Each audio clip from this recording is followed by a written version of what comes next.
Hello friends, welcome back to the new video. In this video guys, we are going to talk about how to change hotspot name in our Redmi phone device. Guys, you want to change your hotspot device name, so guys you can change. And guys, now let's see how can you change your hotspot device name in your Redmi phone. In this video guys, I am going to show you.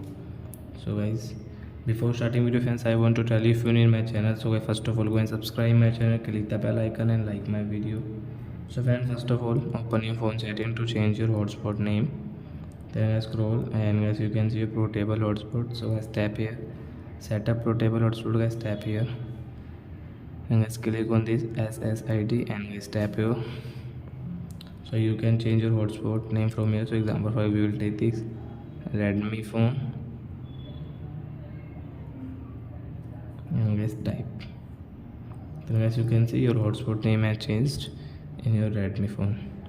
So I hope friends you have understood how to change hotspot name in a Redmi phone. So that's it guys, thanks for watching. Now we will meet our next video with new topic. Before going guys, please go and like my video, subscribe my channel. Bye bye friends.